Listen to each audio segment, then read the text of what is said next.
Hello and welcome to Crucible of Words for more dedicated legacy action.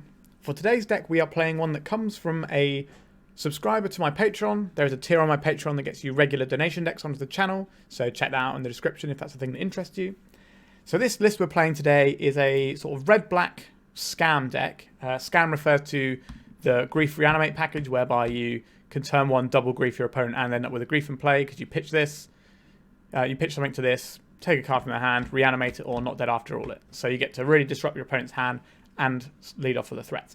So this is a Rakdos scam deck. However, it's slightly bigger than what some of the people are toying around with at the moment. There's some Stalactite Stalker builds that I'll probably play on the channel at some point, but this one goes a little bit bigger. So it's got some nice mid-rangey cards that can sort of take over the game in a way that I like, that I think will give it an edge against some of the tempo decks. So to go alongside our grief, we also have 4 Furies, which is just such a big haymaker in so many matchups and just wins you the game by just being a great card. I've definitely lost who knows how many games just to Furies because they are such a powerhouse, and I've also won games because of them too.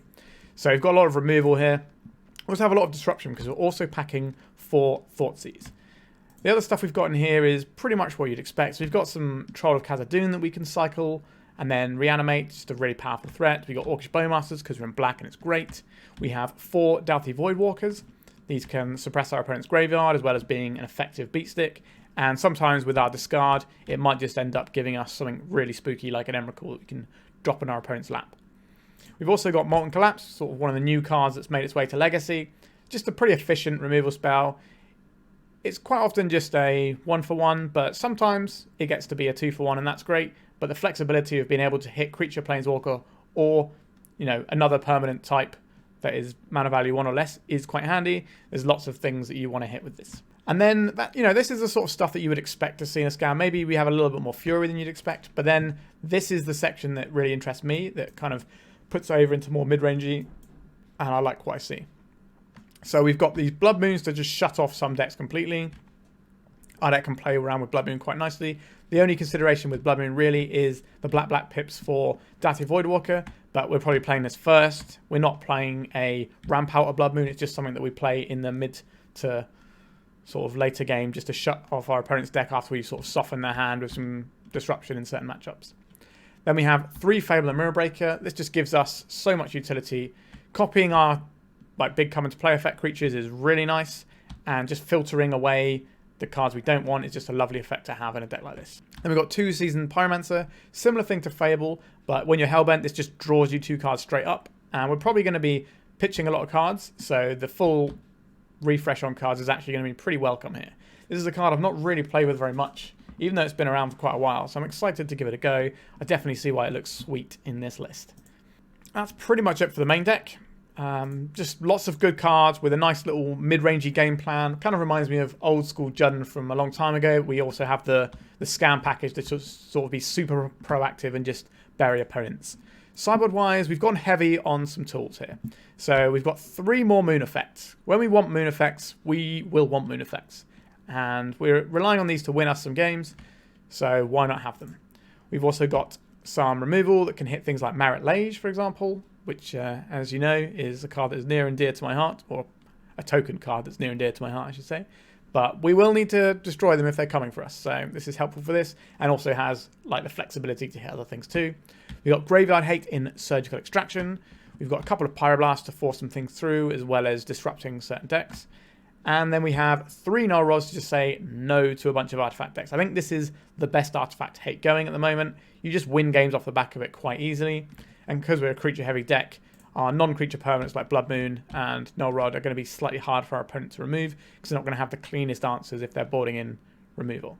And then we have 1 Sheoldred just as a nice little haymaker, because why not have more haymakers? And there are some matchups where Sheoldred can just really put the boot in. Alright, that's the deck. I'm excited to play it. It's always nice playing other people's decks when they get donated to me, because it's something a bit new and refreshing instead of always the sort of big stock archetypes. So it's nice to play something a little bit different without having to do all the legwork myself necessarily. But I've obviously been over this deck a few times and sort of discussed with the person who submitted the deck about some of the card choices and understand how it all comes together. And I'm excited to play this one. This is something that I've been working on, something similar but not quite this, to myself for a little while. but I haven't quite gotten there with it. So it'll be nice to do this, and this will give me some insight into developing things in the future as well.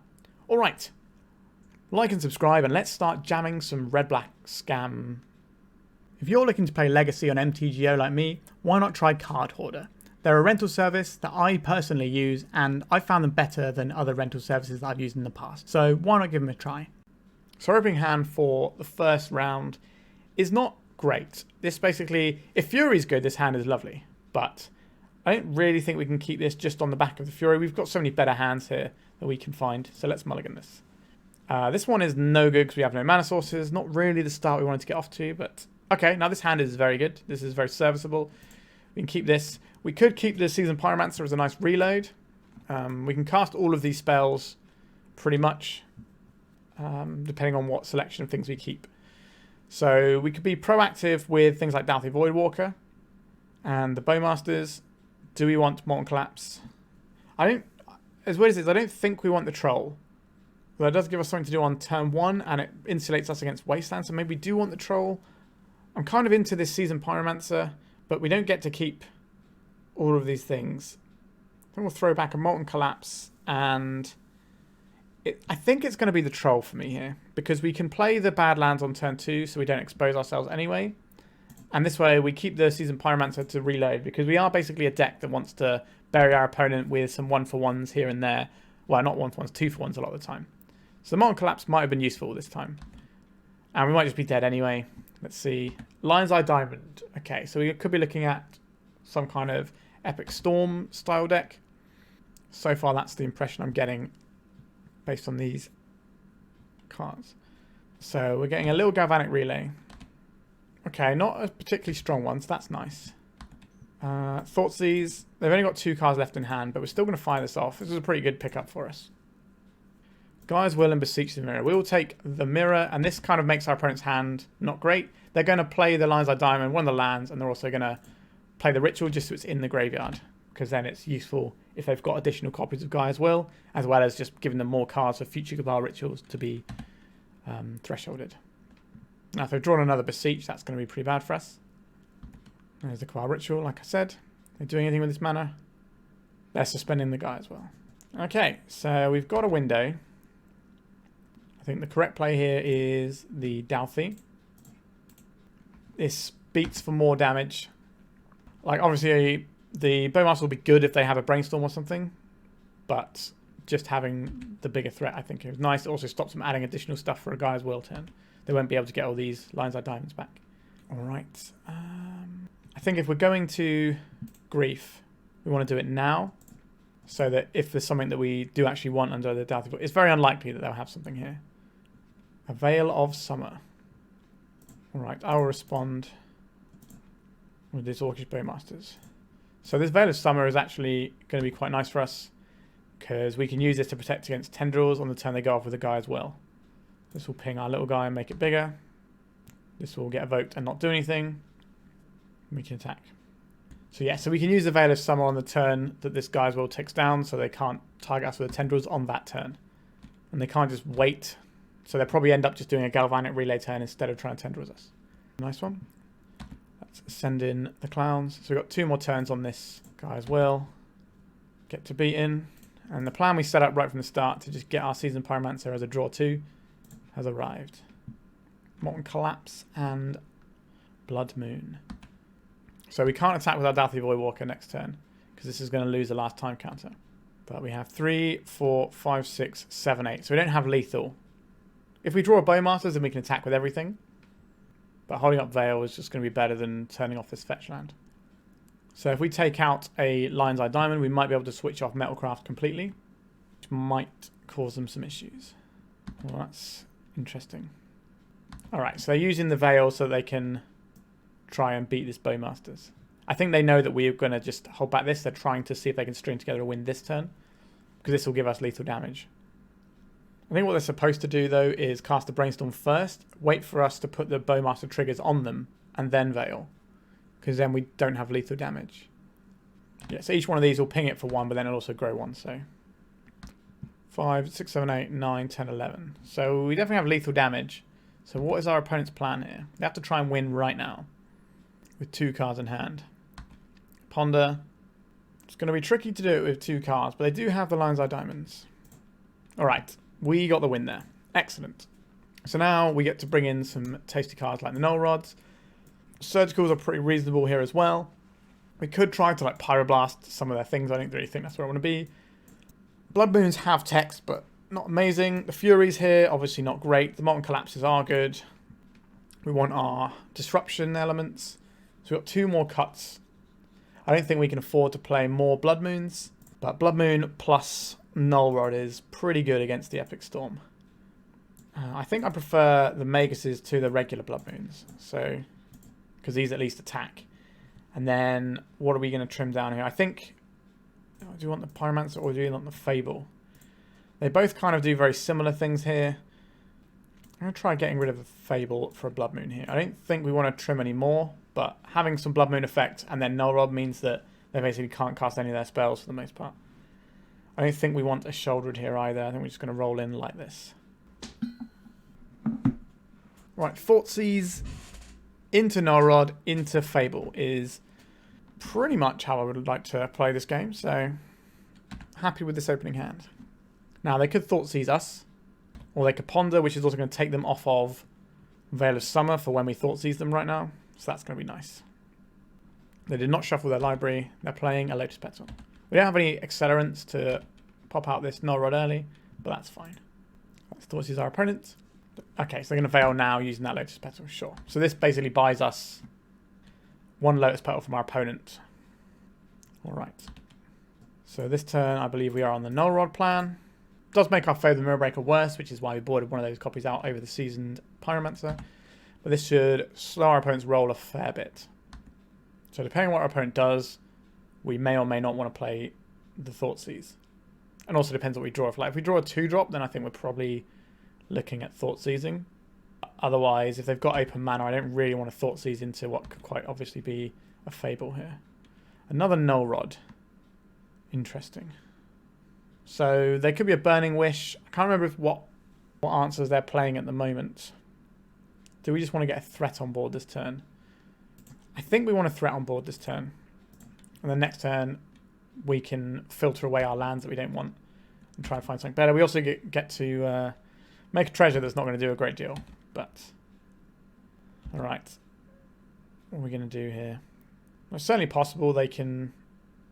Okay, so they're Burning Wishing, so we're going to see what their hate piece, their way of dealing with our Null Rod is. Unless they're going to go around it. Consign to Oblivion. Let's have a read this one. Return target non-land permanent to its owner's hand. It's an instant, sure. So playing out the second Null Rod is going to be good now that we know that that's their way around it. So we're going to get rid of 2 of our Bloodstained Mires. Not dead after all, Reanimate. I would like to begin this with a Thoughtseize. Okay, Burning Wish is probably not one we want them to have here. I think that's scarier than the Consign to Oblivion right now. And then we'll play out a land in case we need to do an emergency Not Dead After All, which seems very unlikely, but it's certainly possible. Play a second Null Rod. And then we start making inroads into our opponent's life total. The Fable should accelerate us out a little bit. We're going to end up with 2 attacking threats, and if we find anything like a Grief, we can then start doubling up and just really strip our opponent's hand. So draw a land that turn. Okay, so that's going to flip over. We will cast.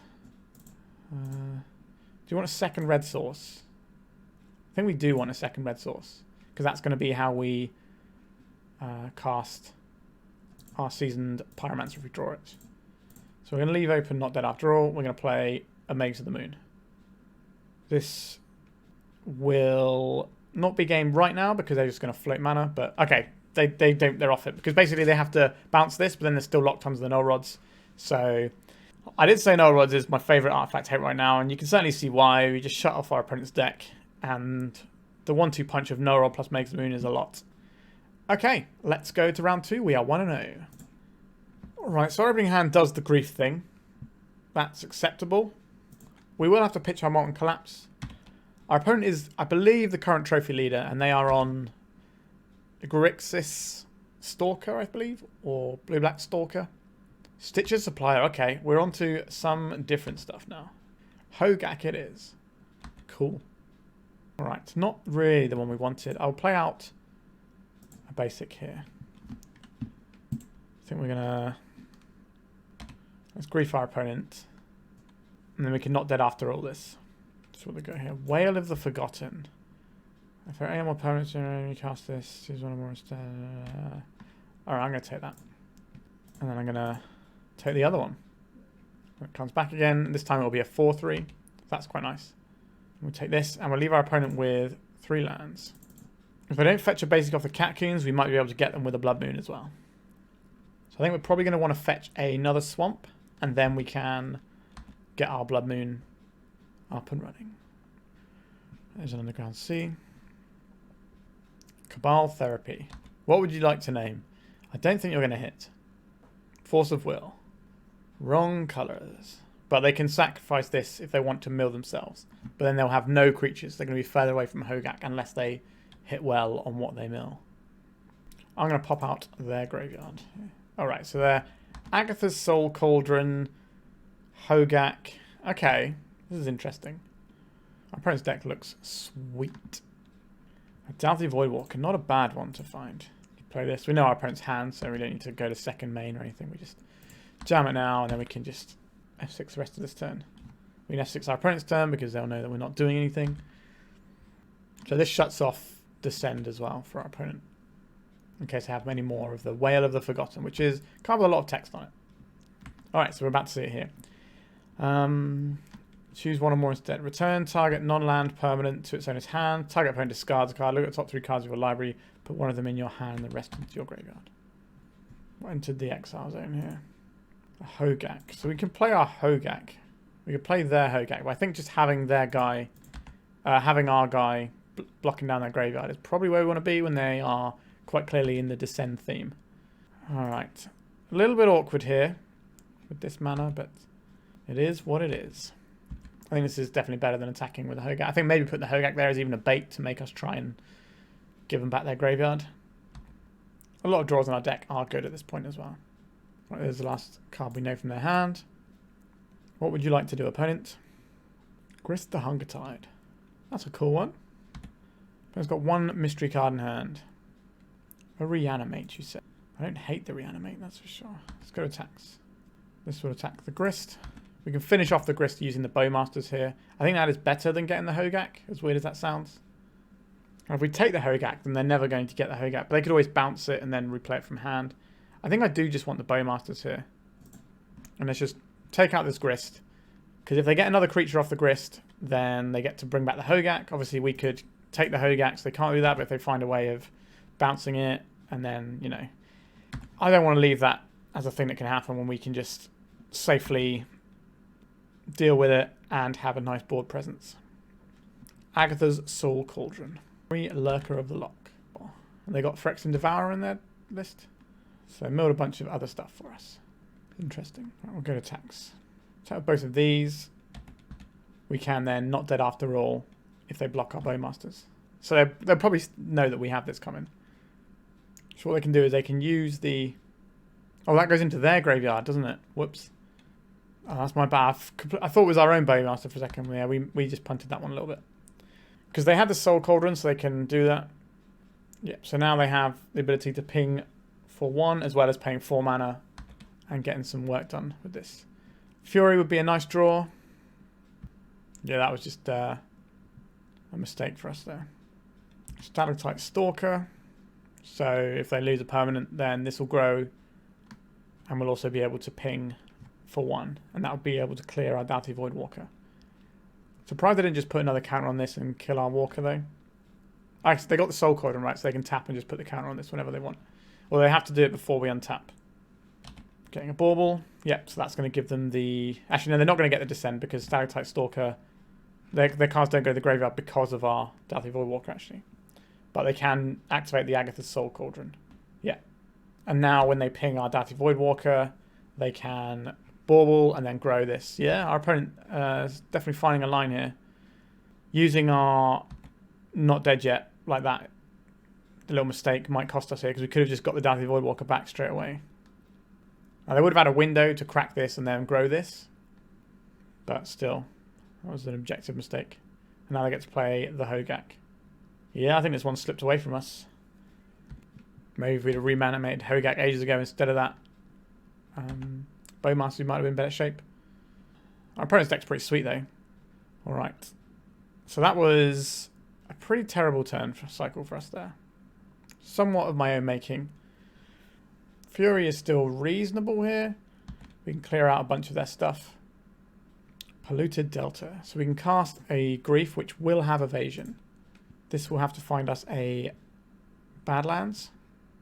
I think our opponent is on track to win this one now. And that's really cool. So they need to hold back 2 blockers if they want to do anything about our Grief. Sure. So Grist is a creature. So their creatures are going to have the abilities of Grist. So this is all snowballing out of control.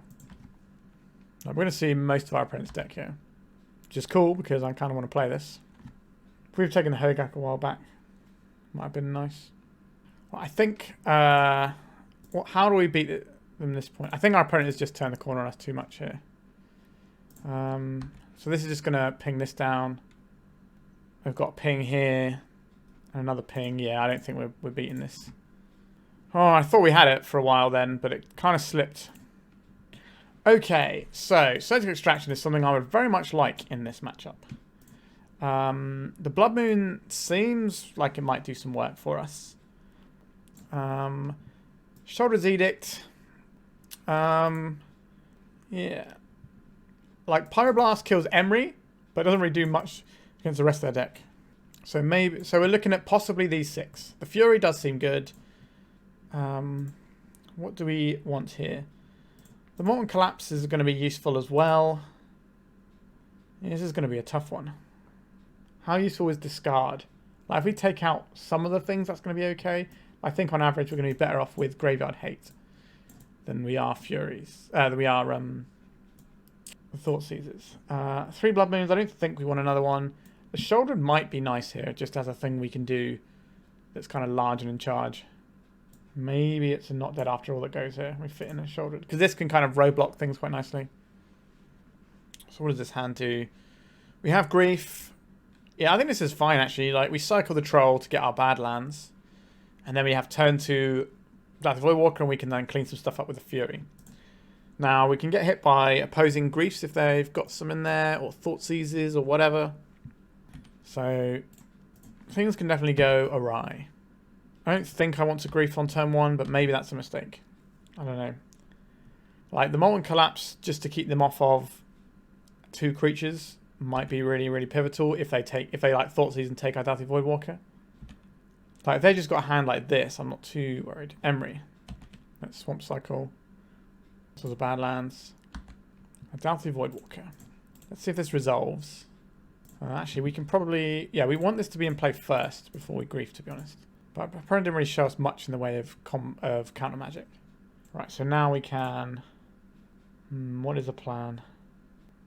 Oh, has our opponent made a mistake? Oh, he did not sacrifice their things. Agatha's Soul Cauldron. We don't want that around. We also don't want this Grist either. I guess we take the... So they've got 2 fetchers here, so they're going to be fine around Blood Moon. So I think we take the Soul Cauldron. And then we can Fury away the Grief next turn if we want to. Or we can... Yeah, we take the Cauldron. Then we Fury away the... So we can Fury away the Emery now. But what's the Emery doing? It's just going to get back 1 Bauble. But it gives them something to sack if they want to kill our Dauthi. So I think we have to do this. I don't like it.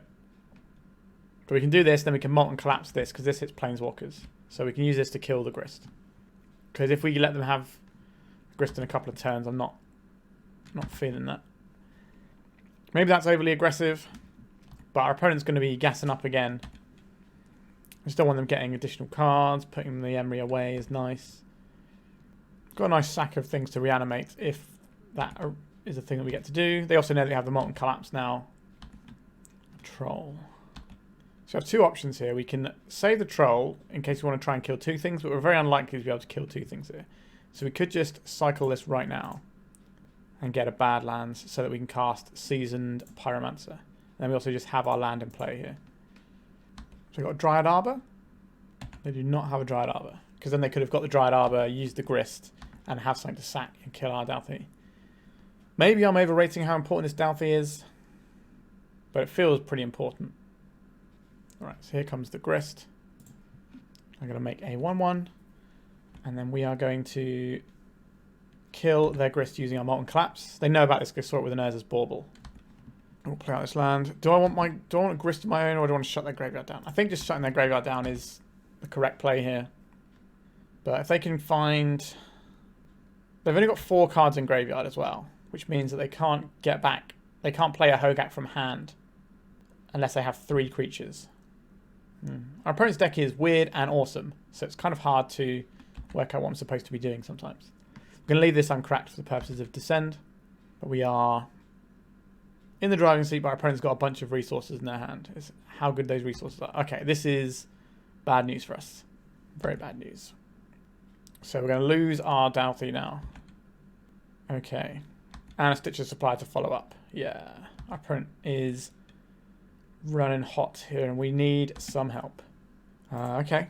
I will draw 2 cards. A Molten Collapse. Sure. I will play this. Do we get rid of the Grist here? Or are we saving this for the Hogak that we're expecting to see, actually? Maybe I'm a bit hasty on getting that. If we allow them to keep the Grist, then they will just keep churning stuff. And that's going to be bad for us. 2 cards in hand. What wouldn't they have cast at this point is a Hogak. I think we have to save this and kill the Hogak. And I was a bit preemptive with my fetch there. Like a Reanimate is a nice draw for us as well. Agatha's Soul Cauldron. This is not something we get to kill with this. Maybe we're supposed to bring in Null Rods just for the Cauldron. Alright, so they didn't mill anything too scary. Okay, so they could have Fairy Macabres. Okay, so they're exiling an Emery, which is going to give their Stitcher's Supply the Emery ability, which is then going to get back the Bauble. Oh, our opponent's deck is so cool. Just feel they're running rings around us a little bit. Okay. This isn't really what we wanted. I guess we have to attack the Grist. Doesn't feel amazing. I'm going to jump us with a Bowmasters. Alright, so we took the Grist out. That means they're going to use a Soul Cauldron on the Grist. How do I feel about that? It's like one of the we've solved the problem only to find another problem. This Molten Collapse is not doing what we need it to. Like, we can kill the Stitcher's Supplier, but that just makes our Agatha's Soul Cauldron better. But if we don't kill the Stitcher's Supplier, then their Agatha's Soul Cauldron is better anyway. Oh, yikes. I guess the plan here is draw Fury and then have Molten Collapse for the eventual Hogak. Yikes. Cabal Therapy. What are they going to name here? Surgical Extraction. So now they can just sack to the Molten Collapse if they want to. So they're going to get the Grist. They're going to put the counter on the insect. The insect's then going to make another insect. They're going to sack that insect to the Cabal Therapy, take out our Molten Collapse. Yeah, our opponent's deck is one of the coolest things I've seen for a while. Almost makes me sad that I had to sell my Underground Seas. Well, I am sad I had to sell them, but this deck is sweet.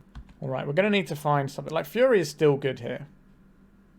They do have the ability to sack this guy if they want to. Alright, let's see what else they're working with. An Ottawara. Okay. So we can attack with this. Are we attacking? Are we on blocks? Let's go make 2 1/1s out of the graveyard. What does blocking with it achieve? Not a lot. I don't really know how we're supposed to win this one. Our opponent is just so far ahead. Their engine is just bigger than what we're able to accomplish. It just feels insurmountable without putting a Fury into play. I did contemplate having some Lightning Bolts in the sideboard of this deck, just as more removal, which would have been nice in this matchup. But we went for more Moon effects in the end. Just wanted the Haymakers. Like, in a world where ley lines and stuff aren't seeing that much play, our opponent's deck seems like a pretty good one. Yep, I don't think I can do this. I guess we could draw a Fury, but it has to be probably on our next turn, or a Reanimate spell for the Fury. But they have the Soul Cauldron, So they can exile. This can exile from our graveyard, right? From a graveyard. Yes, this is graveyard hate as well. This will also grow their guys. Although they've given us a window where we can maybe bring back our thing, but they have shown us they've got Fairy Macabre as well in their deck. But they're just drawing a bunch of cards, making a bunch of guys. And their deck looks unstoppable for our configuration that we've got right now. It's a classic example of graveyard decks being very, very powerful if you don't stop the graveyard. Because our opponent just has a ridiculous amount of inevitability here. If we take 6 here and then we take 5, do we want to trade off our grief? What does this one do? This is grief. So we need to bring back this Fury. So this is basically the turn to cast Fury or bring it back. Surgical Extraction. Alright, yeah. So our opponent has thoroughly smashed us up there. We've got to see something cool. And I'm going to try and get the list off them and play it at a later date. Alright, we don't have a turn 1 play. Is a turn 2 Voidwalker or Bowmasters good enough? Like, it's something. I think we keep it. I'm not ecstatic about it. We can draw some 1-drops. Our hand is pretty functional. If it's a fair matchup where we're going to have like room to breathe, then it should be pretty good. But if we need to... If this was the matchup where we needed to go full scam, then it's going to be awkward. Prismatic Vista. That usually means slow blue-white based control deck or blue-green Omnitel. And we're probably not going to know which one of those two it is until too late. So we shall see. Ornithopter. Okay, we're doing something else over there. A grief. So we do have a turn 1 play, if we would like it. We probably want to play a land, so playing around days. I think we will exile the redundant Voidwalker here. Our opponent's deck is quite likely to have something like an Emery in it. Could be ninjas, though. Ingenious Infiltrator. It is ninjas. So if we take this Ingenious Infiltrator, they will reanimate it next turn. That is not great. If we don't take it, they'll play it for 2 mana off this Ornithopter. So neither of these works out well for us. We kind of want our opponent to pay 2 mana for this, so that we can then jam the Bowmasters before they get to Brainstorm. So I think we take the Reanimate here, because then that way they can't take our grief and reanimate it at us. So basically we're expecting our opponent to untap, play the Vista, get a Swamp, attack us with the Ingenious Infiltrator, and then replay the Ornithopter. So they're going to get a bonus card here, but then we're going to start cooking with our Orcish Bowmasters. Our opponent will have 2 mystery cards. Ooh, they're just going for the Brainstorm. That's interesting. That is interesting. Right, so they fixed their hand up. Probably putting away the Changing Outcast, I would imagine. A Retrofitted Foundry. Sure. They can make 4/4s instead if that's what they want to do. No attack for 0. Okay, so we have some options here.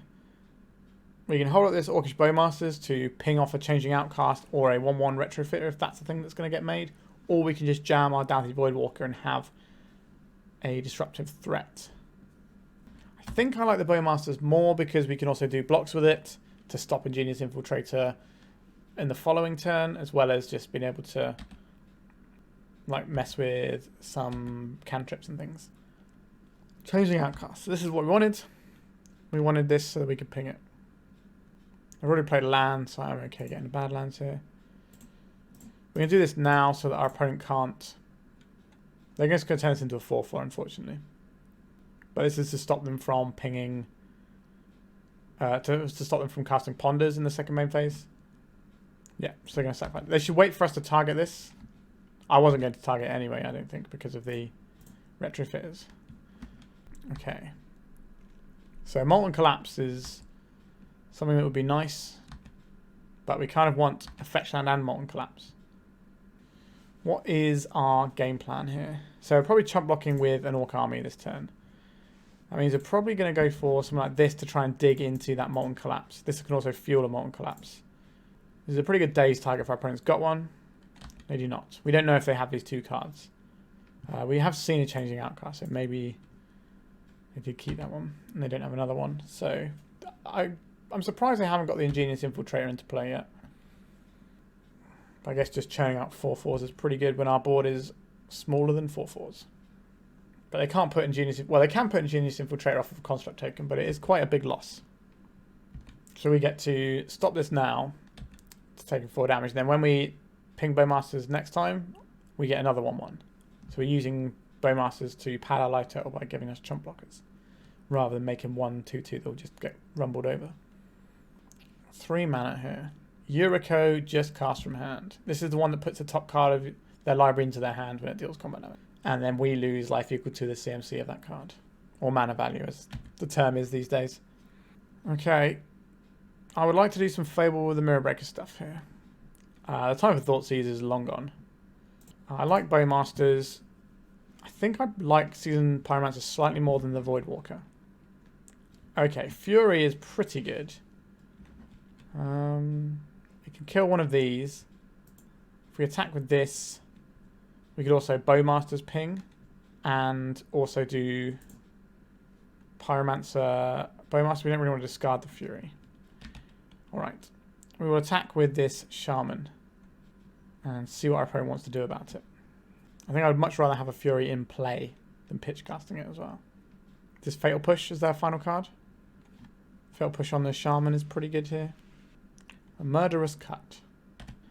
I'm not attacking with that then. We can either hardcast the Seasoned Pyromancer for not a great deal of value, or we can Bowmasters and kill the Yuriko. And then hopefully stabilize with a Fury next turn. A Grief. Yuck. Not a fan of that one. I don't think we should have played this actually. But we do really want the chump block. Well, it's not a chump block actually because we're going to trade into this. That's an option that we have. So this is going to take our Fury, unfortunately. Yeah, so the idea, ideally, is to play the Fury next turn and then start copying it with Fable, and then it's probably lights out. But they just take the Fury. We could still find something like a Reanimate. So we need to make sure we have enough life total for that to be an option. They're going to attack with Yuriko or not. They are. Okay. Let's get to block here. So we will block... if we block both of these on here, Yuriko can only kill one of them.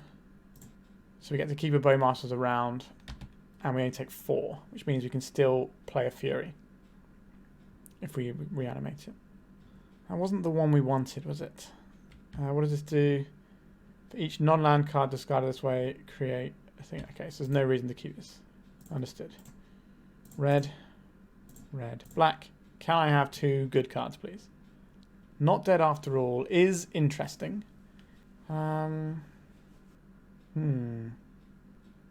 We have to block 2 of their guys. So we could bring back our Fable and Mirror Breaker, if that's what we want to do. But I think having Reflection of Kiki Jiki, when we have the mana to hardcast a Fury and then replay it, it feels pretty good. We can also keep doing infinite Bowmasters things. So I think the plan here is chump block these 2. And then we'll get our Bowmasters back, which will then give us 2 blockers for next time around. And we can also keep copying the Bowmasters for additional pings.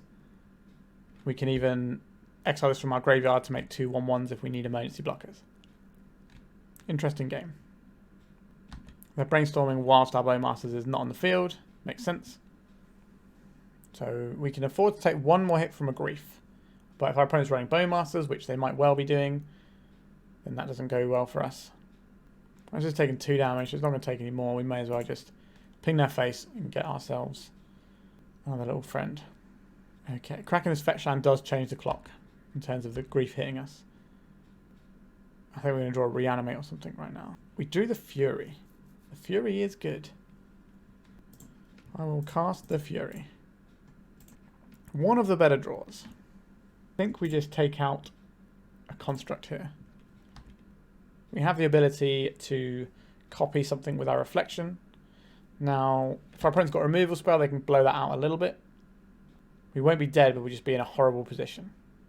They also get to start making some Retrofits Foundries, and they can use that to get the Flyers, which can then peck away at us. Obviously, we can then keep doing Furies or Bowmasters, but our position here is pretty good. We are still on the defensive, but we've got an engine in play that is better than our opponent's engine. They didn't make a guy end a turn. That's interesting. I wonder why that is the case. Or do they not want to drop? So that makes me think they have a removal spell that costs mana. Right, so we will block like so. The first strike will deal with the grief here. And if they fire off a removal spell, then we can copy. Otherwise, we'll copy in the end step. If we have 2 removal spells, we lose the game. Okay, first strike damage goes there. Now we can copy this and try and keep our Orc token if we want to. I don't think that's where I want to be. I'd rather deal with some stuff at the end step, if possible. Okay, so play out another threat. I'm not a big fan of going to 3, but we're doing it. Can I have a copy of Fury? If we get blown out now, it's not as bad as getting blown out in combat, which is why we've done it here. Alright, so this is the removal spell that we thought they had before, where they didn't make the Retrofitter's Foundry token. Dismember. Sure. Play this out. It's all good. So we can make our Seasoned Pyromancer tokens at instant speed. I'm just going to make a guy here.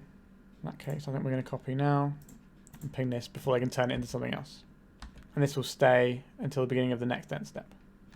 So we can chump block with it. How many tokens does this make? 2. So we can just clean up this construct token if we want to. Right, so just going to put 4 things under the bus and just try and keep this thing out of play. Because we can deal with 1/1s that they have with their Retrofitter's Foundry. Like, they've got a removal spell here. We haven't really lost too much from that.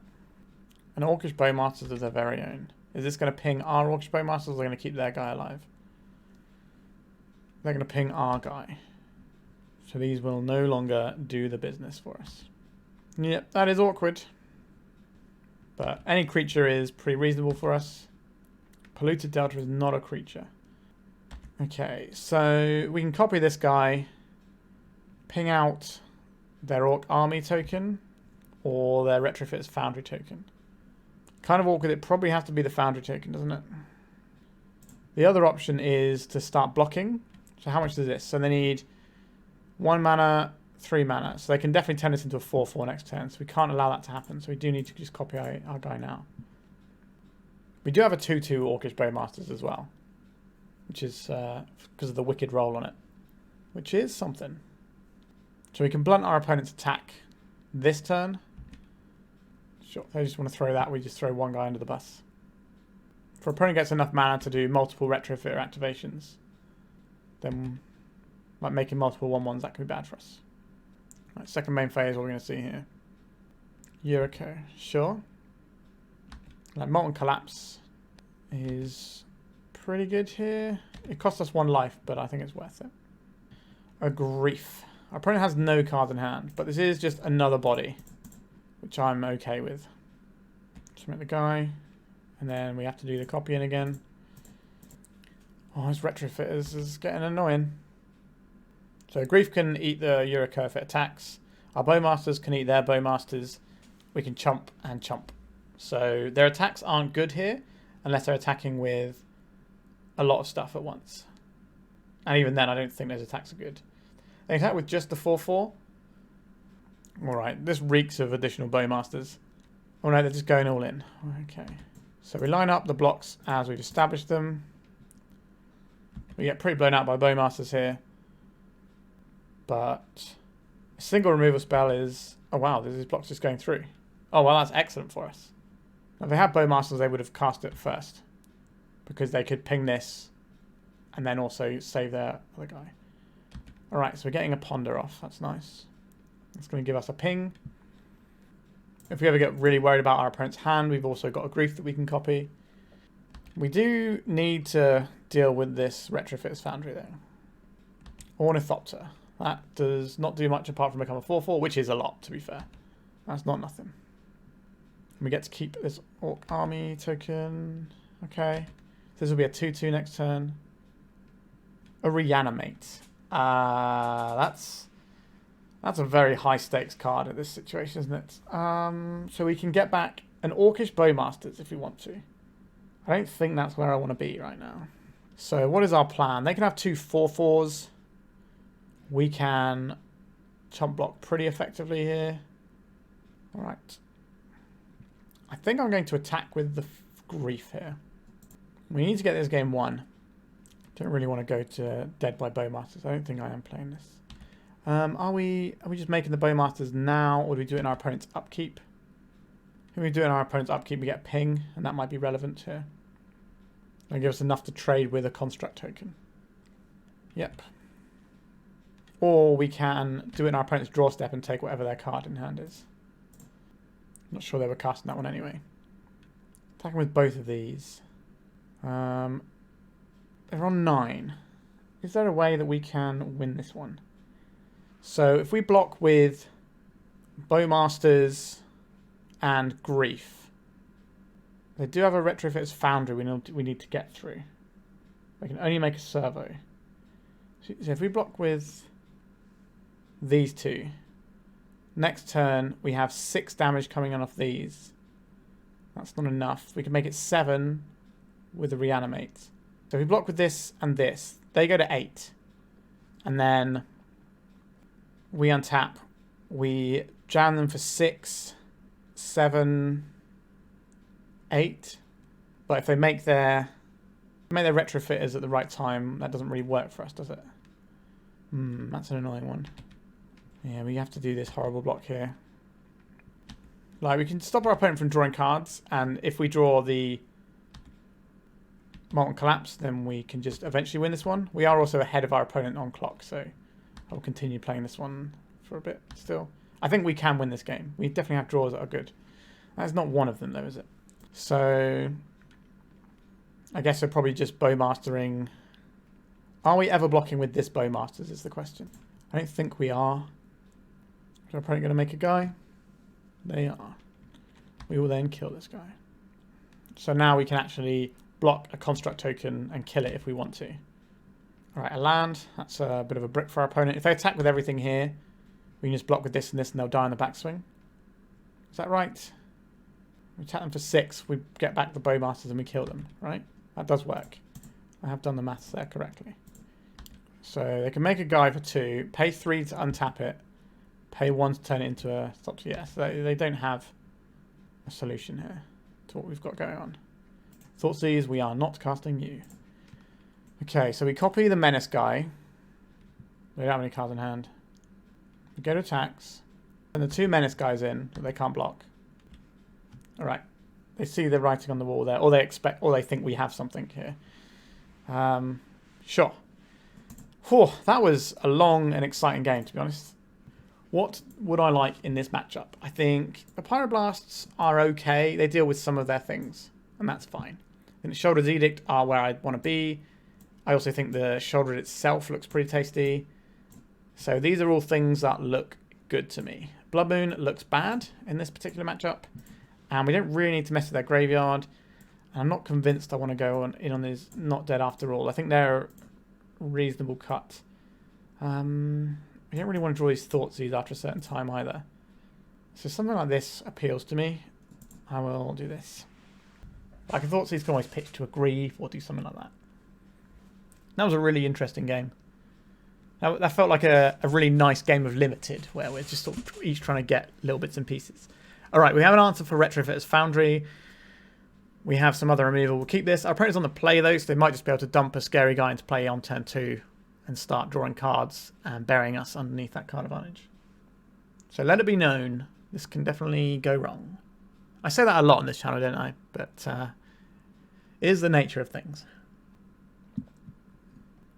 Our opponent can definitely win 2 games in the time they've got left as well. It's within their power. A Grief pitching Ingenious Infiltrator. Our hand is pretty stacked.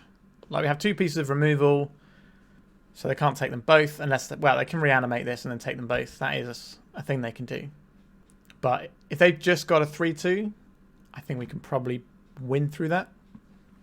Yep, so there's 1 removal spell. We've seen them reanimate here. They could have taken our Troll and reanimated it if that's what they really wanted, but obviously we have an Edict for it in a couple of turns. Who is the scammer now? Yep, we're probably going to lose the Sheoldred's Edict since they took the other removal spell. Yep. Understood, opponent. I'm reading what you're putting down loud and clear. So we're probably going to get a basic Swamp off of this. Our opponent could be playing Wastelands. Ninja decks always used to play Wastelands once upon a time. We're going to go and get ourselves a basic Swamp. And then we'll pass. So we can take a few turns of damage from his grief. That's not the end of the world. The Fable of Mirror Breaker is going to be pretty solid gas later on. Take our points of damage. We'll cycle this troll that they were probably expecting us to do. I'll get a Badlands this time. Opponent didn't play a second land. That's interesting.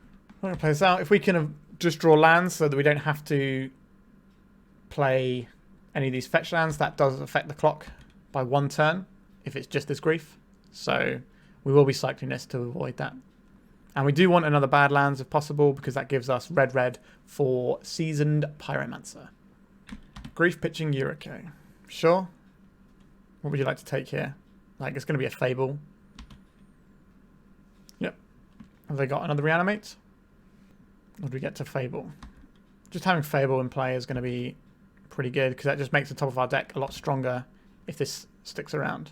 Although our opponent hasn't really been casting something, so it makes you think they have reactive plays. So removal. Let's get another Badlands. Yep, so there's a lot of difference between 13 and 12 against a 3-power creature. A grief of our very own. Sure. Let's play a Fable.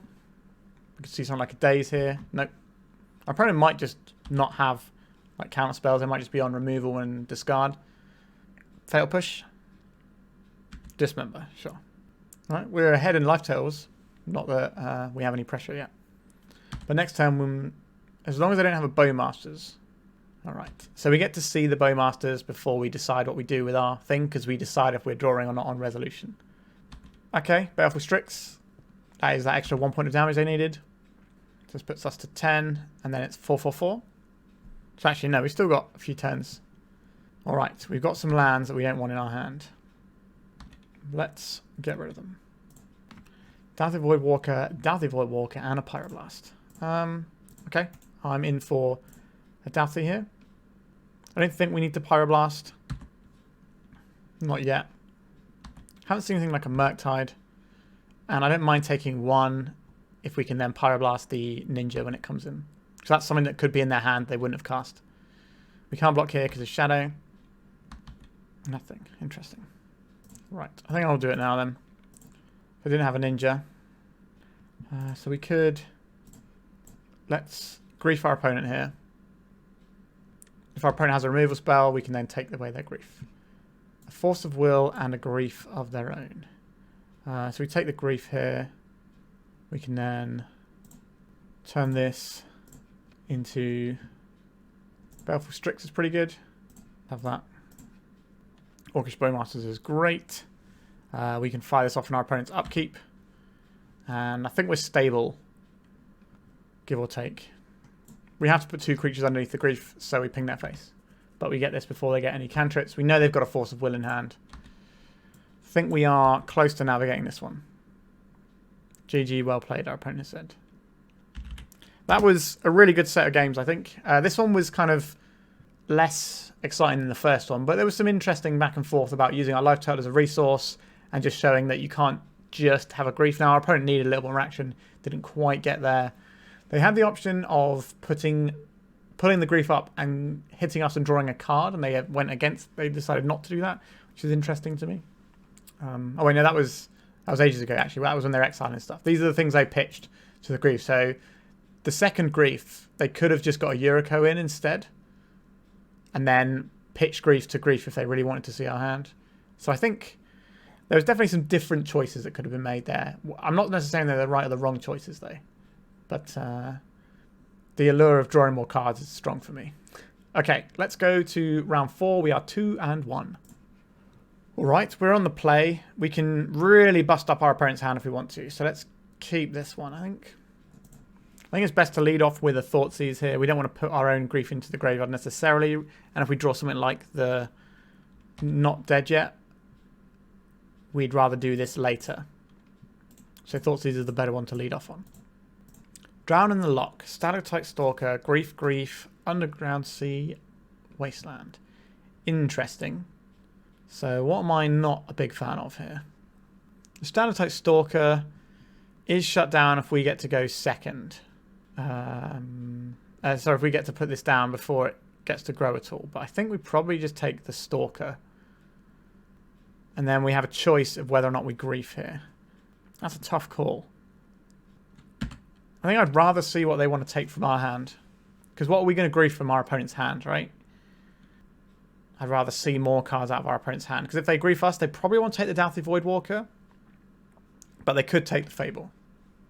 Grief, pitching, grief. The classic. What would they like to take here? Like, I don't think we're on taking our grief plan. They took our Dauthi Voidwalker. Yeah, I suspect that would be what they took. So they have a wasteland that we need to play around. Orcish Bowmasters. That's an interesting one, isn't it?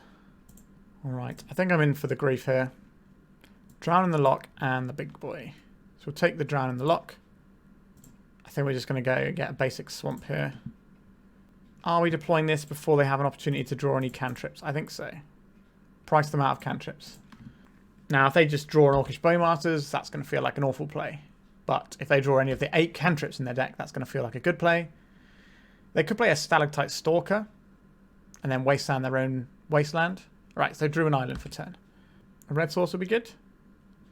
It is a red source. Just not right now. Right, let's get some damage in. There is one of their wastelands. They didn't cycle at end of turn, which is interesting. Right, let's cycle. We'll go and get a Badlands. It's not amazing that we're playing it into the onboard. So with the Whale of the Fallen Gods, they did the look at the top 3 and put one of them into the hand, the rest in their graveyard. Bloodstained Mire. Okay, that is good. We will turn this into a basic mountain. Jam this Fable. Alright, we have some good stuff going on. Next turn we can unload this Badlands into the Fable if I don't have a Bowmasters. Right, so now we're seeing the cycling of the Troll. Underground Sea that we just saw them get. They're casting this grief. They're going to be disappointed. Well, they're not going to be disappointed. They know we have a Badlands in hand. Because we fetched it off of the guy. But they just want to have a 3-2 menace, which is understandable. Okay, well, we'll just go on one card here. We'll just get rid of the Badlands. I think Orcish Bowmaster is pretty tasty here. Reanimate. Wowzers trousers. Opponent's got 2 cards in hand. One of them is a wasteland. So we could reanimate. We don't have another Bowmasters here, do we? We go to attacks. Attack with all creatures. This is quite a telegraphed Bowmasters, but I don't think they have a choice to play around it. So we have a choice now of what we do with our Reanimate. We can get back a Troll, and then we've got a tall guy, and we've also got wide. That feels like where I want to be. He's got 2 cards in hand. They can have a Daze, they can't have a Force, so we're pretty odds on to just get this Troll into play. And if our opponent's board is clear, that's going to be good for the purposes of our own life total. I would like this Troll. I think we want to get our own Troll in case it gets bounced or something. Alright. We have got a lot of source here. Our opponent is on 1 if these connect. So this is a little bit of what I meant about we can go slightly bigger, although we're not really doing any of the bigger stuff apart from Fable. So we're kind of doing a similar thing. Alright, our opponent's decided to pack it in. But we're kind of similar to our opponent, but we're different colours. So these things are interesting to me. These things are kind of interesting to me. So how useful do I think the Sheoldred is? It's very good if they just jam a Troll really early. And we just need to kill that. The Sheoldred is going to be pretty nice against all their cantrips and stuff. Pyroblast, they've got some... Clearly got some blue spells, but all their threats that we saw were not blue. So maybe we don't want the Pyroblast. Maybe they are just full into black threats and they don't have Murktide. But that'd be weird not to have the Murktide. But I guess the Sheoldred can cover, the Sheoldred's Edict can cover either of them. That's probably better. I don't think we want the Not Dead After Alls, and I'm not really into the Thoughtseizes either. Which means we're probably just trimming like 1 Magus of the Moon or 1 Blood Moon. Probably the Blood Moon. At least the Magus can beat down. And this is where I think we are settling with this one. I don't think it's worth boarding in the Surgicals to try and stop them if they do an early thing, because if you're just left with one later on, it doesn't feel amazing. Like, it's fine, but I'd rather have removal, because removal is just going to be more flexible. We've just got a handful of good Magic the Gathering cards in a matchup that's going to be a little bit slow and grindy. So I'm okay with this. We can play on basics to a point. We will need red mana, and we can't get that with the fetch lands we have. Grief pitching Orcish Bowmasters. Sure. So we have removal spells. Some of them, well, one of them has a body, so that's quite nice. Our opponent's already gone down 2 cards to take this. But obviously if they reanimate, then it ends up being parity. Because they've spent 3 cards, and they've got a body, and we've lost 2 cards. They've taken the Fable. Right, I think we're going to see a Reanimate on the Grief. Now they could have taken our Troll and reanimated it, but they didn't. Oh no, just a Stalker. That's not too bad. Now we can Fury this if we want to. But the opportunity cost there is 2 cards, and I think we can just take a bit of damage. I think that's acceptable. Another Fury though, does that change things? We're going to crack this now for a Swamp. So I don't think we just want to Fury this Stalactite Stalker just yet. Because we have 2, I'm not worried about it getting discarded. We have other removal spells in hand. They're a little bit cleaner. Fury can help clear out an Orcish Bowmasters a lot more easily. Polluted Delta, so they're going to crack this so they can grow their friend. And then we can try and cleanly answer it with something like a Sheoldred's Edict, perhaps. Another Stalactite Stalker. Okay, so they're both going to grow here. Understood. Let's cycle this. Like, we're just going to keep drawing Sheoldred's Edicts. I think we're just going to keep running these out. Each opponent sacrifices a non-token creature. I don't want to flash in someone like a Bowmasters, so that's why we're not doing it in their upkeep. Because I'd rather take one of these Stalkers than a Bowmasters. Sure. Is it worth pitching this Fury now, or are we going to try and just outmuscle? Like, next turn we can fire, you know, a whole bunch of removal spells with this. Sure, we'll take a little bit of damage from the Stalker here. That's acceptable. They're not pumping it this time. A Dauthi Voidwalker. So, if we fire this off and our opponent plays the Bowmasters, we're going to be a bit sorry. So we're going to turn this into a Badlands, and then we're going to Molten Collapse it instead. We have seen Force of Wills out of our opponent. A Hydroblast. Do I want to take 3 more damage? I think I'm okay taking 3 more damage. Our opponent's only got 2 cards in hand. If we can hardcast a Fury at some point, then I think we win the game. Or if we can resolve a hardcast Fury. The 2 things are slightly different, aren't they? Alright, we'll take some damage here. Cycling a Troll. Getting a Swamp, playing a Swamp. And nothing else. Sure. So now this is a 4-4, so this is the last time we get to try and Fury it. If that's how we want to try and approach this. Right, I would like you to sacrifice a non-token creature, please. So, have they got the Bowmasters that we're expecting? They do not. Okay, so they might just Bowmasters at end step. They know we have a Fury in hand. They don't know that we have other red cards. Well, I just didn't have anything. Sure. Alright, we're going to lose our red source. Unfortunate. Our opponent's not playing stuff, which means they probably have removal spells. Could be Dazes. But I think they would have used a Daze earlier. Okay, it is a Daze. We do have another Dauthi for next turn. We have Furies to cover some amount of stuff. We can't cover everything with Furies though. Like if they reanimate a Troll, that's going to be bad news for us. But we do have 2 more Molten Collapses and another Sheoldred's Edict. So we've got 3 cards in there that can deal with it. And maybe Bowmasters plus a Fury. A Molten Collapse. Okay, let's try this guy. You got another Daze? Okay, no. But they probably have removal spells. Because what else would they have in their hand, right? Maybe they've got the sorcery speed one, the Wailing something or other. Maybe have 7 things. They don't get to do all 3 of the things that you can do with it. Alright, just a Fatal Push. Sure. 1 card left in our opponent's hand. Seasoned Pyromancer. You are a very long way off being castable.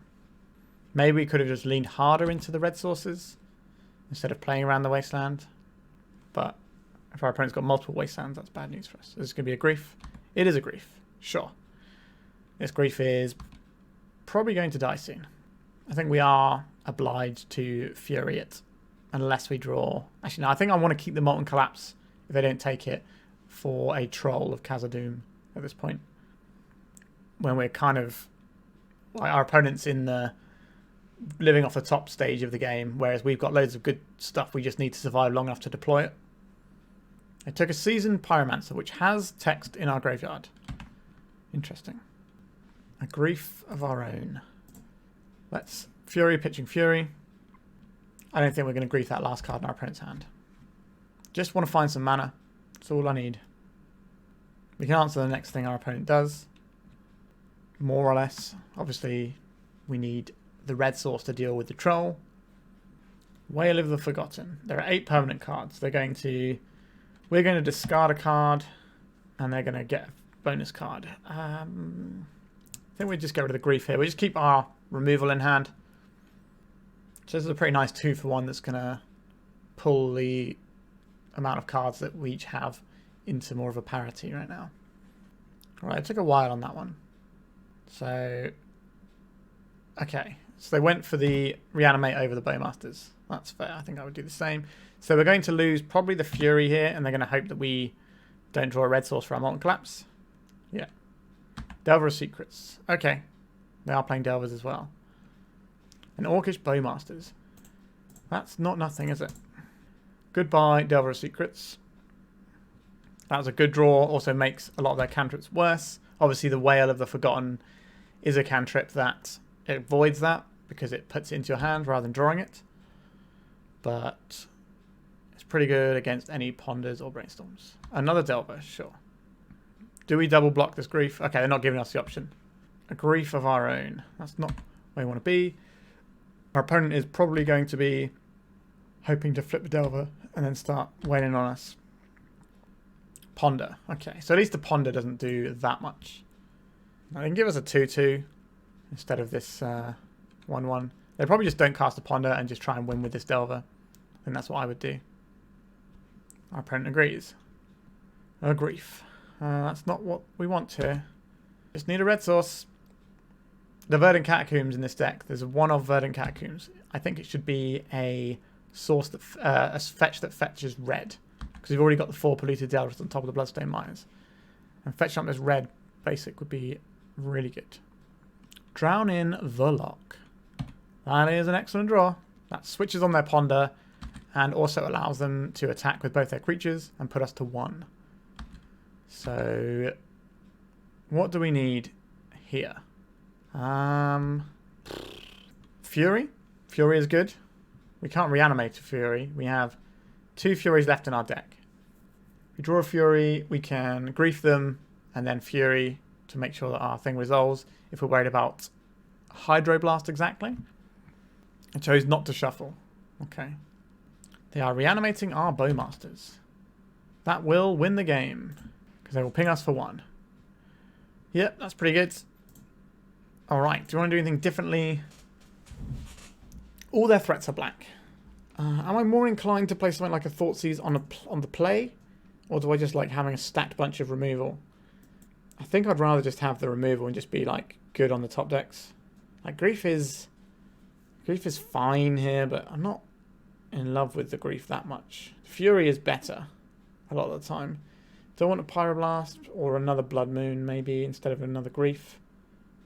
No, I think we're fine. Like the Grief is great with Reanimate is the thing. Interesting. We can keep this. How do I want to approach this game? I honestly don't really want to pitch this Grief. I think we're just going to play a Swamp and pass. Like the problem with pitching the Grief here is that's a lot of resources when we kind of just want to trade resources going bigger. Like that last game, if we'd have just drawn lands in a timely fashion, we'd have been better off. I don't think you want to be the player griefing unless you have the Reanimate as well. What would you like to take, opponents? A removal spell, a discard spell, or our Blood Moon? We have seen a basic Island and Swamp from our opponent, so it's not like Blood Moon is a hard lock on the game, but it can really mess with them. I've gone for the Fury. That could just be a really potent Reanimate target. Okay, they're reanimating their Grief rather than our Fury. So they're probably going to take our Sheoldred's Edict here and just get rid of all our removal. That seems reasonable. Sure. I'll play out a Verdant Catacombs. So next time we can play a Blood Moon. That will take 3. A Ponder. Sure. They're pondering into what could be an Orcish Bowmasters. That's why they were thinking so long on whether or not they wanted to cast it. Sadly, we do not have an Orcish Bowmasters. That would have been great. That suggests to me that our opponent might not have a Daze. They chose not to shuffle their library. Okay. They wanted one of those cards. Is it a Stalker? No. It's a Delver. And they've got a basic to play around our Blood Moon. So our opponent is in a good spot here. A Fury, though. That is nice. We don't get to do the Fury and the Blood Moon. So the way they played that Ponder, maybe you can think that our opponent didn't have the Daze. Play this out. And then we go for the Blood Moon. So we get to shred their guys. Next turn we get to hardcast a Grief. So I think we are right to just play this game slower rather than pitch cast. We can pitch cast stuff if we have to, like then. Or we can pitch cast for Reanimate early on if we have a Grief. But I think just holding the Grief for a little bit if we just had a handful of like 2-drop removal or whatever into Moon makes sense. They are playing Murktide Regent. Okay, that's the first time we've seen the Murktide Regent. Interesting. Not really a surprise at the end of the day. Maybe we should have kept in the Pyroblasts. Troll of Khazad-dûm. That's not what we care about right now. Alright, let's have a look at what they're working with. Dress Down and a Brainstorm. I will take the Brainstorm, please. Leave them with just a Dress Down. So we need to draw a Molten Collapse. Or a Sheoldred's Edict. So that's 5 cards in our deck. We've got 4 turns, possibly 3, if they can deploy anything else. Okay. So just had a Polluted Delta for turn. Understood. Fable of the Mirror Breaker. Yes, please. So this puts our opponent to 13. So 12, sorry. Next turn we attack for 5. That puts them to 7. And then if we hardcast a Troll, that is lethal on the following turn. So this turn we go to 6. Then we bash them down. Then we go to 1. Then we bash them down. They have this value of Gorgoroth, this Wasteland, sorry. If they fire off the Wasteland, then the Troll line doesn't work. So we'll see what they do here. So they do this. If they play the Wasteland, then we probably cycle our Troll. Because we're not going to be casting this. And it thins our deck, so we're more likely to draw a Molten Collapse. Just going to get Badlands just in case we do want another red source. We obviously have the Goblin Shaman, but they can turn this into a Texas thing using the Dress Down, so we don't get the treasure for it. So let's see what we find. Right, we'll discard both of these cards. A Fury and a Grief. Okay. How much damage do we get to do here? Right, flashing in the Dress Down. That's unfortunately very good, because it means we don't get the treasure, which we needed to play this Grief, which would give us the lethal damage on the next turn. So that is a bit of a problem. So what do we need here? Just the Molten Collapse or the Sheoldred's Edict still. Quite tight margins on this game. Our decks are quite similar in a lot of aspects. Obviously they got blue cards, so their draw steps are going to be better than us in general because they get to sculpt them. Grief, exiling Grief. Sure. You can take... They'll probably take the Fury here, I believe. Because maybe there's some way we can sequence some extra damage. I don't think it's going to matter. I took the Grief because it's the thing we can cast. More likely. Another Murktide. Okay, so that's just lethal right now then, right? Yeah, so that's a 6/6. And we're dead. That was a really tight game with really tight margins. Like the game where we just didn't draw land for a bunch of turns. And if our Verdant Catacombs was like a Scalding Tarn or something, you know, something that gets a red source, then we would have won that game easily, I think. So there's a little bit of learning on that. But yeah, I feel this matchup is fine. Like we're kind of similar. Fury is like a nice big thing over the top. Maybe we should be more aggressive with our Griefs, but I do like playing it slightly slower in this matchup. Unless you have the Reanimates, but our opponent just did have it both the times they won, so... Alright, let's go to the final round. We're looking for the 3-2, I believe. Our opening hand doesn't have any mana. If we just had 1 mana, I'd keep this, I think, but we don't, so let's mulligan. It does some stuff. I guess we keep this. We're probably throwing back a Reanimate. We don't really want 2 of those effects. Not feeling amazing about this, but it's fine. You know, our hand is alright. It doesn't take much for it to become better. Lotus Petal, Bloodstained Mire.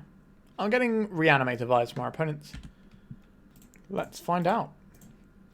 Fable Mirror Breaker, Goblin Engineer, Pyroblast. So our opponent is most likely on a welder style deck here. Like, painter, sorry.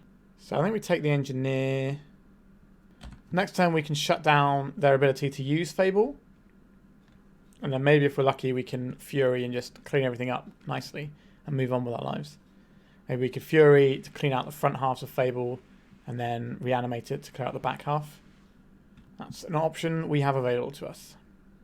I think we're just going to see a Fable here. Yep, there it is. Not dead after all. Does that do anything here? Alright, so what we do is we Orcish Bowmasters in our opponent's upkeep. That way, if they attack, this will die to our token. This also stops them from looting, potentially. Put 1 damage on the Shaman. So if this attacks, we can chump block it, and that chump block turns into a trade. They still get the treasure, which is obviously very good. They did discard a card, so we get a ping off on this. They won't get treasure. Got rid of this Pyroblast, because this is not really a matchup for the Pyroblast. Wooded Foothills, we're just going to see the other Fable. With this amount of fetches, yeah, they're definitely on the white build. It's going to be the Fable. It is the Fable. Our opponent's got 2 mystery cards in hand. Alright, deck. What have you got for us? Nothing that I really want, sadly. We could attack with the Bowmasters and then reanimate it, or not dead after all it. Either of those is fine. I think I'd rather reanimate it though. I'm just going to take it because obviously this trick is pretty telegraphed. I don't think it's worth doing any, like, reanimating the engineer doesn't feel like a place I want to be. So we'll just pass. We're looking for a red card. We're looking for some more land as well is also fine. Like in a couple of turns we can just high cast the Fury, and that should be pretty good too. Although their removal is likely to be Swords to Plowshares, so the Fury, we won't be able to save it with something like a Not Dead After All. So a red card would actually be better because we kind of want... I don't think they're going to plow this if it's dying anyway, and then we get to reanimate it later on to catch the back half of the other Fable. So just a red card would be nice here. I will trade our Orc army for a Goblin Shaman token if they give us the opportunity, I think. Pretty happy I have 3 Null Rods sat in my sideboard. And obviously a lot of removal. I think I will take this trade. The less stuff they have in play, the better if we can't play this Fury. Don't want to bank on definitely being able to play it.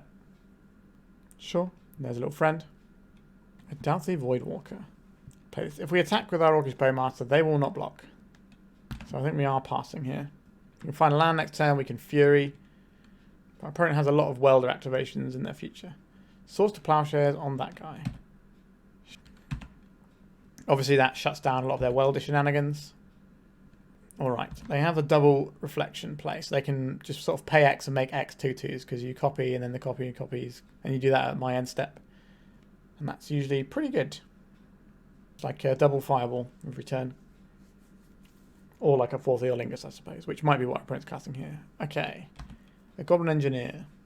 I think a red card is actually better than a land most of the time. But I'll take a land. So this gets them like a painter, let's say, and then they can copy it with the reflection and get themselves a grindstone, and then their combo is just there at that point. We very much have to do something about it. Alternatively, they get the Phyrexian Dragon Engine here and just draw a bunch of cards. The grindstone, sure. So by having the grindstone, what they can do is put that in play, activate it, and then flip it into something else. So next turn they can... So they can put this in whenever they want, and then they untap. Reflection copies the engineer, puts the painter in, and they activate the grindstone. Then they activate the welder, they swap the grindstone and the painter. Easy peasy. Red card? Not a red card, but it is a relevant card, so I'll take it. I think we're just on non-basics here. Hello, Fury. What to kill with the Fury is actually kind of interesting, because they can just get the grindstone back here. I'm kind of tempted to kill both reflections because they've got no cards in hand. If we kill both reflections, they will just copy the engineer now, right? So if we kill both reflections, they just copy the engineer, put it in, Next turn they kill us. So we have to kill both of the welders. And this will put Fraction Dragon Engine into their graveyard. Actually, can I still just win here, right? So this copies the Engineer right now in response. And then that puts in... No, they can't win right now, right? They can assemble the combo. So they can have a Grindstone in play and a Phyrexian Dragon Engine in their graveyard. Yeah, no, they can sacrifice the treasure as well. So this copies the Engineer. Then this Welder swaps this Mox Opal for a Grindstone. This swaps... I don't know, they don't have enough artifacts is the thing. If they had Metalcraft, they could do it. Or like just... Alright, so this is going to become a Grindstone. But in order to activate this, they have to sacrifice this. This will die in their end step. So they won't get to do anything with it. Now we just have to beat the top of their deck. These two cards, not feeling amazing in our hand right now. But we can get their Welder out and then just start messing with all their permanents. Like we can turn their Grindstone into a Lotus Petal. 4 mana. 4 Theolingus, I believe. X is 2. X is 3, sorry. 2. I can do maths. That doesn't seem amazing though. Because we just block. We don't really want the Monarch introduced in this game. Actually no, because this tramples over, doesn't it? Yes. Well, attacking with everything. We'll go to blocks in that case. I'd rather eat one of these. Okay. No, we could have let this die and then reanimate it, but I don't really think that helps. So they're going to get the Monarch here, which is certainly something. We can take it right back. And we also get a ping here as well. Another Reanimate. It's not really what I want, is it? Right, like I said, we're going to do this Engineer, this Welder play, sorry. Then we can start welding this out for Lotus Petals. Like, we're definitely attacking with probably just an Orc Army token here.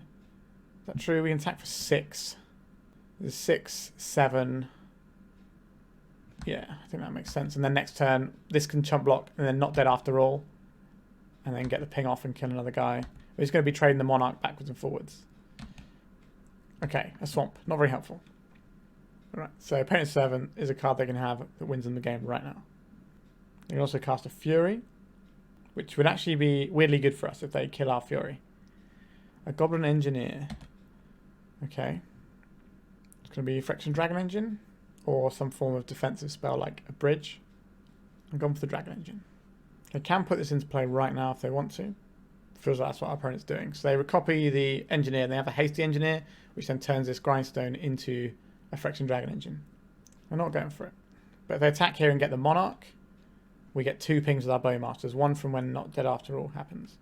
Alright, they're just off of it entirely. A Bloodstained Mire. That's not the one we wanted, was it? We need to press our advantage here. I'm going to just chuck one guy under the bus here. Under the bus with you. If we try and reanimate their Phyrexian Dragon Engine, in response, they can copy this and then try and weld it in, but then we can Grindstone it. Yeah, okay, I'm down with that plan. Let's reanimate their Dragon Engine. Oh, we're just in with it. Interesting. Let's draw an additional card. We're having a lot of good games with this deck. Like, the actual quality of the games has been really good. And lots of intricate back and forth. So copying this will put a different card in their graveyard. An Ensnaring Bridge. So we can obviously ebb this bridge in and out as we see fit. But they have some stuff too. Basically, another Fury or any removal spell. And we can probably wrap this one up.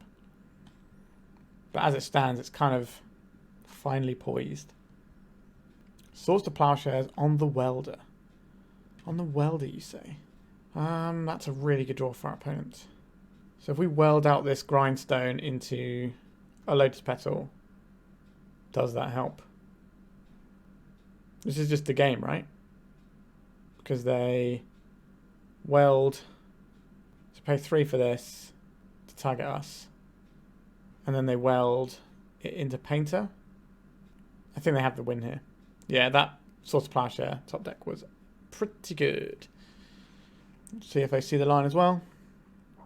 It's a pretty simple line that they should see. And I just weld it away. Sure, they got us.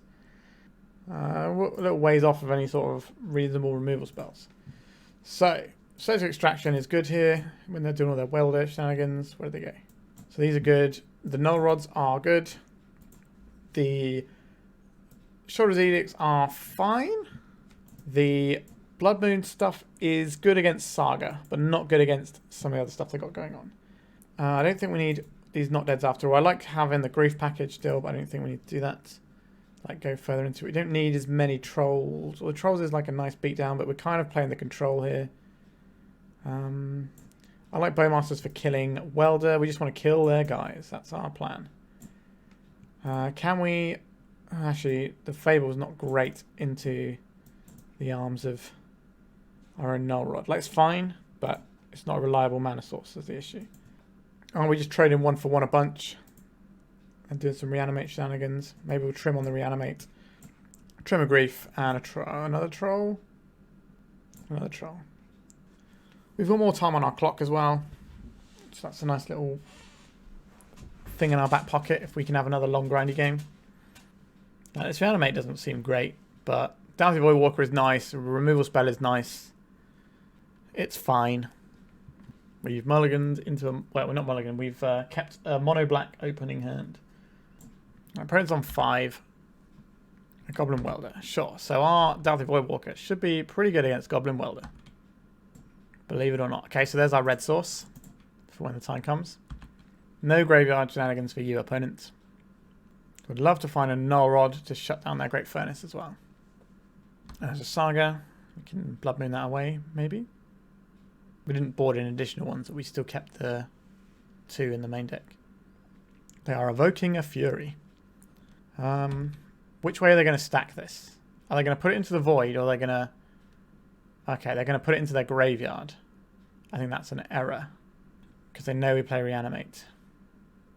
Okay. Yeah, our next turn looks phenomenal. We get to kill both these guys and put Dauthi Voidwalker into play. I am excited. Go on, get in for 1 with the Welder. I decided against it. A Fury of our very own. Not for now. So we will get ourselves a Dauthi. We'll Reanimate this Fury. So they can sacrifice their... Okay, they didn't want to sacrifice their Furnace for a Painted Servant. I think that's pretty reasonable. We are obviously quite far ahead now. They haven't got to see our lovely Null Rod tech yet either. Ancient Tombs. They can do Saga tokens, but we have that beat at present. Our opponent's got 1 card in hand. Yeah, I'm down for seeing that card.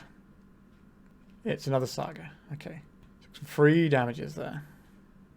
We haven't played a land yet. So we're going to cycle for a Badlands. And then we can Sheoldred's Edict this token after they make it. Or do we even care about the token? I don't know if we do. How big is it going to be? They didn't make one at end step. Oops, they said. I see. They meant to make one at end step. It would have been a 2-2, then a 3-3, then a 4-4. So it would have been a reasonable size. Alright. The Shame Seed, like, our hand is pretty good there anyway. So I think we still beat that anyway. Do we want more Blood Moons or not? That is the eternal question. If we're shutting everything else down, the Thoughtseizes are kind of more important on the play, and the Pyromancer seems less important. So let's have another Blood Moon and this Grief back. Do we want this Reanimate? Is it better than this Bowmasters? Sometimes is the answer to that one, which isn't very helpful. Or maybe we'll have 1 Reanimate and the Thoughtseizes that way. Yeah, we'll try like this. So we have Thoughtseize, we have Fury to clear some stuff out. We also have the Bowmasters we can jam, and we can shut them off Blood Moon. That will shut us off of black mana though. So we do need to be careful if we go down that route. Bloodstained Mire. Cracking it. What are they going to find? A Plateau. Swords to Plowshares will be online. A Pithing Needle. I'm just going to name Troll. I've forgotten something. Dauthi Voidwalker. Okay, so that's going to stop us from being able to cast stuff. Okay, so we found our black source that we wanted. That's good news. So let's Thoughtseize our opponent. Goblin Welder and a Surgical Extraction. I will take a Goblin Welder here. Our opponent's hand is very soft. We could have taken the Extraction and just tried to Bowmasters down the Welder. But I think just having... Like, we don't have anything to do with the Extraction right now. So I'd much rather just keep them off of anything that does anything. And then eventually we'll get somewhere. Okay, so this is a black source for our Dauthi Voidwalker. It's shut off from activating its ability, but it's still going to exile their cards when they go into the graveyard. Then we can Blood Moon to shut off as a Saga next turn. And I think we are doing alright. Obviously at any point we can draw Null Rod and that really slams shut what we're doing. Right, there's the Ancient Tomb. 3 mana. This feels like a Fable. 4 mana. This is going to be 4th Theodic. Comet Stellar Pup. Well, this does a lot of stuff, but this could win the game right now if they roll really well. Create 2/2 green squirrel tokens. Okay, so they got 2/2 green squirrel tokens. Understood. Oh, wait, what? Oh, no, they just had the one that domes it. Okay, sure, that's fine. It's just the way it displays it in the chat. It just tells you all of the abilities before it actually gets you there. They're going to extract our Dauthi Voidwalker. Sure. Be my guest. My hand is somewhat on the stacked side of things. I think we're going to just finish off this Comet Stellar Pup. We don't need to play the Blood Moon yet because there's not... And there's a Saga in play and they can play on next turn, but it won't start making constructs for turn cycles, so we can just then Blood Moon and Wasteland it away. Null Rod. That's a good card, isn't it? But I think the play here is each opponent sacrifices a Planeswalker. Next turn we have options. We can Blood Moon or we can Null Rod and Bowmasters potentially if we draw a land. Troll of Khazad-dûm. I will cycle this for a basic swamp. Play this and I will jam our Blood Moon. We've got 2 red sources, 2 black sources. Urza Saga now is not a thing they can do. They can't cast any white cards in their deck unless they have a Lotus Petal. But then we can shut it off next turn with a Null Rod. And then, you know, at some point we can win the game. Alright, there's a Lotus Petal. That's the white source they need. Alright, they didn't have a white spell in hand. Like a 4th Eolingus there would have been pretty strong. Alright. Let's just play Null Rod.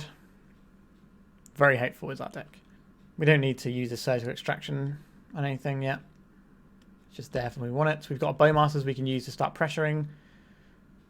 In an ideal world, I'd like to ping something with it. But we have the Fury backed up anyway, so I'm not opposed to just jamming this Bowmasters.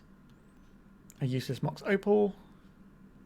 We're just going to play this and try and get the game won. Right, our opponent's on 13, so we've got 7 turn clock. We can draw lands and do this. Okay, our clock just got better. We will just play this out right now. It improves the size of our army token. So there's a 4 turn clock, I believe. There's a 3 turn clock because we include this Bowmaster as well, right? So we hit 4, 4, and then 1 more we need. I think our opponent is in trouble. Alright, we have Fury whenever we want it. We will hold it in hand in case our opponent plays their own Fury, because that is something that can clean up our board quite nicely. If we play the Fury out just to try and get the game won, then if our opponent does like find the land for the Fury and just play it, they can kill our Fury and something else and they've got a first striker. We've got the GGs in chat. I said GGs but didn't scoop yet. Am I dead? Taking one more draw. Fair enough. They got the Fury? They do not have the Fury. So we managed to get the 3-2 in the end. And one of the rounds we lost was actually really close. We just kind of got a little bit stuck on mana. And if I'd have built this deck... So basically I made one change for this deck, which was it had a second Castle Locthwain. So I cut one Castle Locthwain and put in another fetch. I put in a Verdant Catacombs. If that had been a Scalding Tarn, we'd have been fine. So that's on me for that one. So we could have had the 4-1 here. Let's talk about this list. So we're obviously doing some pretty powerful things. You know, like all of these cards are recognizable to a Legacy player. We're not playing anything weird and wonderful. But the combination that we're putting them in is a little bit unusual. I have some reservations about Not Dead After All. I understand how good it is with Grief. It's not amazing with Fury, in my opinion, because if you are evoking this, you're not getting the second half of it. Usually you probably just killed everything and then you're just getting a 3/3 double strike. I say just a 3/3 double strike. That's still good. But the opportunity cost of this is very high because this is something that only works at a specific time. Whereas if we were to play something like Animate Dead, that's the one. We could animate that stuff from our graveyard or stuff from our opponent's graveyard, and it wouldn't matter on the timings. So we certainly had some hands where we kept the grief in hand for a bit longer. Whereas if we had an Animate Dead, we'd be more incentivized to just throw this out. So there's a little bit of tension there, I think. And Animate Dead is a good card. I think some of the like blue-black scam decks are running a couple. So I think that might be better than Not Dead after all. As a general rule, like we already have some 1-drops here and into here. So that's one thing. Obviously, the Verdant Catacombs, we've discussed that. The Blood Moons here are interesting in the main. We're not ramping them out, so I don't think we should be a main deck Blood Moon deck. I think we should be a sideboard Blood Moon deck. Because what it does in the sideboard is you bring it in a matchup where you know it's going to do a lot of work, basically, whenever it lands. In the main deck, there'll be matchups where it doesn't do anything on turn 3 because we're not ramping it out. And I don't think we should try and be a deck that ramps it out. I like the fact that we are sort of recurring these things. And, you know, that's our pitch spells. We don't really want Chrome Moxes or anything. And that Ritual isn't great at ramping out a Blood Moon anyway.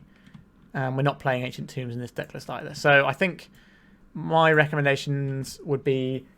So the Not Dead After Alls and the Blood Moons. These are what I would change for the main deck. The rest of it felt pretty good. I think if you want to change these, you're probably looking at... I wouldn't mind having a little bit more turn 1 interaction, even if that's just like Lightning Bolts. Now, you could just swap these for 4 Lightning Bolts. That does leave us quite removal heavy, but I don't think that's a bad place to be. I have played decks where I am just removing all their stuff and eventually winning the game, and that has felt quite good to me. So that is definitely a thing you could try here. If you want other 1-drop things, you could try and play another piece of discard, but I don't think you want to overload on discard too much there, because discard not as great as a top deck. Obviously, Thoughtseize is the gold standard for discard spells. Grief is good early, good late, so it kind of covers that. So I don't think you want more. We're not that sort of deck. But maybe we do want another 1-drop. Now, the other option is you cut these 4 cards and play 4 Stalactite Stalkers. And then you've got a 1-drop pressure card. We've got a bunch of fetches. And we've got the Grief, so that'll fuel relatively well.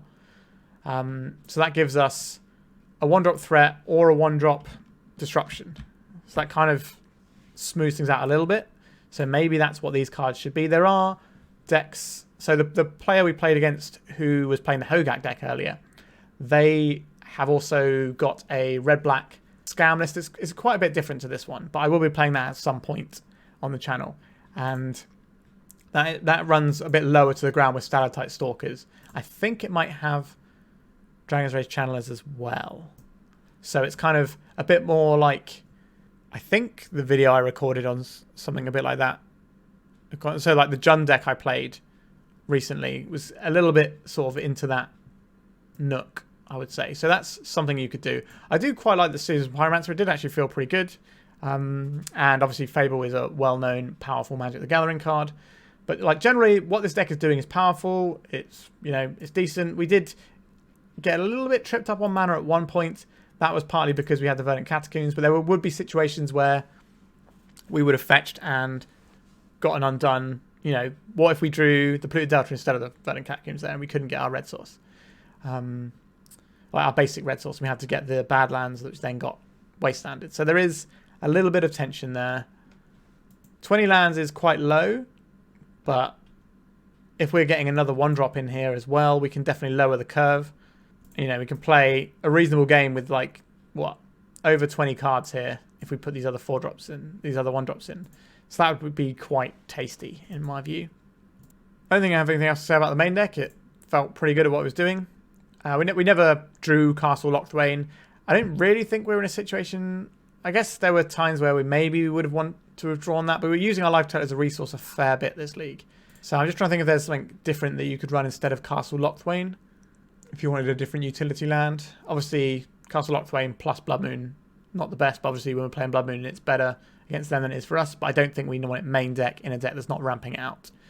Sideboard-wise, I was pretty happy with the tools. I think we were maybe a little bit too much on Blood Moons, but if we're cutting these Blood Moons, then this amount is probably fine. Like 3 actual Blood Moons, actual factual Blood Moon is probably alright. Or we could split it 2 and 1 because we can still reanimate this. Maybe we want 3 because we reanimate it, but we also don't want to just get jammed up by having removal what is going to be in against our deck because it's good against the rest of our deck too. So this is just a harder permanent to remove. But the Null Rods were great. I'm a big fan of Null Rod right now. The Sheoldred, it was a big guy. We never really reached for it. I think it's a bit hard to justify a 4-mana card here. Like obviously, Grief is a 4-mana card, but we can cast it without paying 4 mana. Same with Fury, is a 5-mana card. We can cast it, you know, with a pitch cast.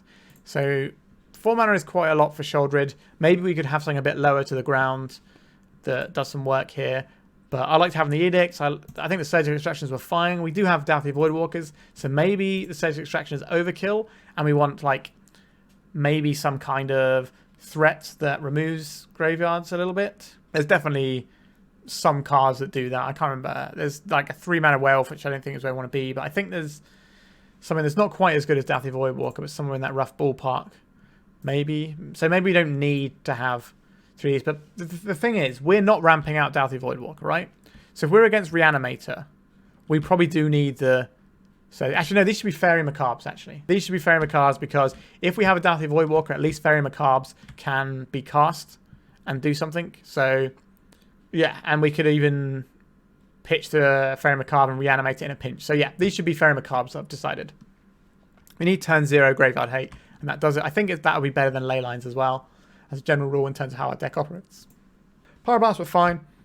We should have boarded them in against the blue-black Scam deck. I think they only run 2 Murktides, so I was kind of hoping that our just more generic removal would be better, and we didn't really have the space to have the Pyroblast as well, so maybe we don't need Pyroblast if we don't have the space for them, but then there are matchups where we maybe do want the Pyroblasts when you're playing against the, like, Uro-style decks, but I guess we're trying to nail Uro with Voidwalker and stuff anyway. I don't know. There's a little bit of wiggle room, but I would say 3 pieces of turn 0 Graveyard Hate, 3 Null Rods, and 3 removal spells and 3 moons. That's 12, and that gives you 3 slots to play with. I don't think you want these in the main deck. And yeah, honestly, this deck felt good. It felt like we were doing the right thing, just needs like a little bit more refining, a little bit more playing. But yeah, I liked what it was doing on. We did sometimes trip over ourselves with getting basics and then wanting to cast Seasoned Pyromancer. The red is not free when you're playing in Wasteland World. So that's something to consider. And because we're only running 2, we're not really incentivized to fetch to make sure that we can do that. So sometimes it will be a dead card, but then that's just kind of the nature of things sometimes. Like maybe we don't need the Blood Moons in the sideboard. I don't know, is that... I think, how do we fare against the lands matchup without them? Probably not great. So yeah, you probably do need some Blood Moons in the sideboard. So yeah, I think I've broken down my thoughts on this one quite a lot. It was pretty fun to play. We had a lot of real games that were really interesting, lots of back and forth. Probably go back and analyze those decisions. I'm sure you're screaming at your computers at some of the decisions I made here and there, especially with my sort of delayed approach to the crease. But I do like going slightly bigger in those sorts of matchups when we're sort of kitted out for it here, because Fury is like a nice big way of sort of cleaning things up afterwards. But yeah, the 3-2 record, I think, is what we ended up with. So, you know, pretty reasonable for a first go with this deck. I think it's pretty close to being there. There's definitely lots of people innovating in this space right now, and there's definitely some options to go with it. I've got a pretty weird take on it myself that is somewhere down my queue when I get around to finishing off building it.